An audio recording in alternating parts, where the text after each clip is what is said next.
America is a capitalist country currently. We are a blend of both, but we're a blend way more of capitalism than anything. I mean, we do have social programs, many of which are always under attack by the right, many of which are always under attack to be underfunded compared to other endeavors that are obviously much less beneficial to its people. In your view of how a government should function, what is socialism? You have the textbook definition, right? Broadly construed, socialism is a socio-economic system in which property and the distribution of wealth are subject to control by the workers, either directly through popular collectives such as workers' councils, or indirectly exercised on behalf of the people by the state, and in which egalitarianism, or equality, is an important goal. This explains why under socialism, the means of production are owned by the state, community, or the workers, as opposed to capitalism, where the means of production are privately owned. And I think that the media portrays it in a certain way. Oh, sure.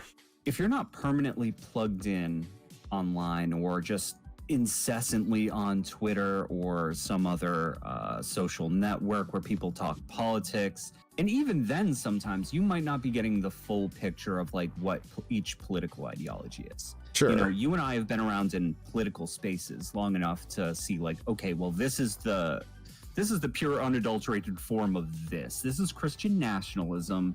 This is what Democrats say and what Democrats really believe. This is what Republicans say and what Republicans really believe as a general consensus among those. And you're going to have individuals that partake of each one and have their own ideologies because people are very different. Sure.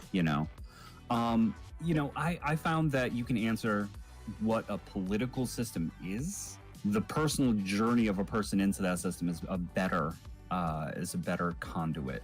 Obviously, how somebody would come to the idea and accept it for themselves would be multi-layered, right? You'd start one way, and then you'd hate the other way probably, and then you'd dip your toe in, and you would see points from that side, but you'd still have things pulling you into your current ideology. But as you dip your toe in more and more and more, things start to make sense, and you accept part of it, but not all of it, and then you accept a little more of it, and then all of a sudden you're a fucking, you are whatever it is you were just fighting against, or what maybe you didn't believe. I think, just like going from Christianity to atheism or any sort of deconversion, I think that how a person would come into holding a certain belief might be a long, multi-layer, complex, time-consuming thing, but I think that an explanation for what that thing is can be concise, right? And doesn't need to have a ton of complexity. I think that's fair. Political system is an answer to a question, and that question is, what does a society base their values around?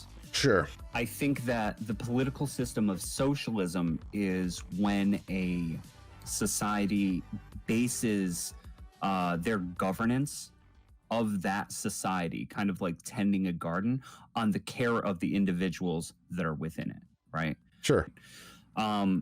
So all socialism is, if you tear away everything else, the base theory behind it is putting you back in contact with helping the people around you. So it's social organization, means of production, distribution, and the exchange of such should be owned and regulated by the community. In that aspect can either mean a local government, your family, your town, the country as a whole. Utopian socialism, it would be nice. Luxury, gay, space communism, which is essentially the end goal.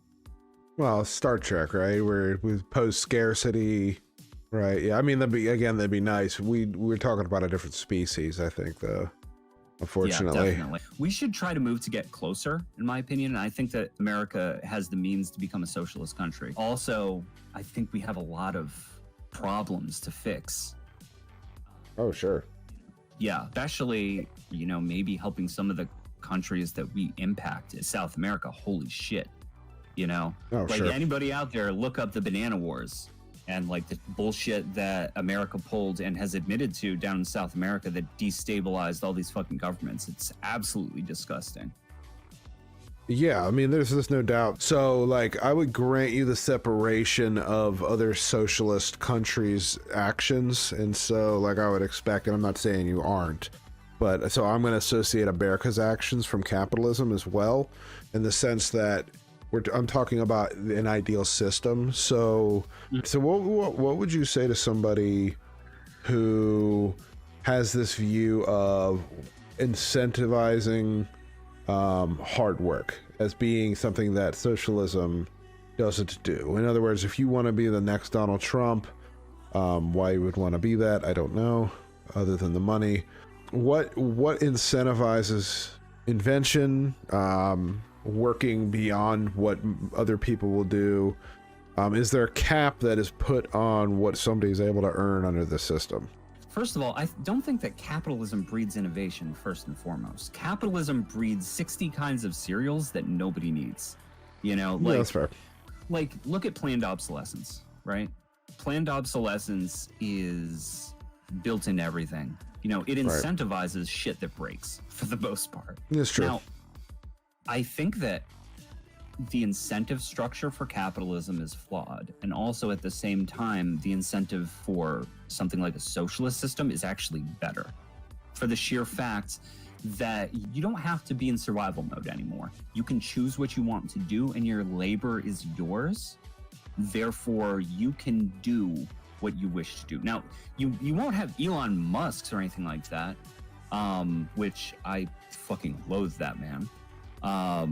Like, don't get me wrong, he's an intelligent guy, but 90% of his shit is just smart marketing. Yeah, you know, I can see that. It's kind of like Steve Jobs. Yeah, you know, it is the Bill Burr skit where he says, where he's talking about Steve Jobs, and all he do is say, I want all this in there, get on it. It's like, the world was one way, and then Steve Jobs came, and it was another. Somebody, for the love of God, what the fuck did that guy do? What did he do? He told other people what to invent? I want my entire music collection in that phone. Get on it! Right? And then these poor, nameless, faceless scientists gotta go in a back room and figure it out. How the fuck are we gonna get all of this into this? I mean, what year does this guy think this is? This is crazy. yeah, I don't feel like, I'm not so in love with Elon Musk as a lot of people are. I mean, when I hear him talk, I don't hear a genius. When I hear him make political points, I don't hear a genius.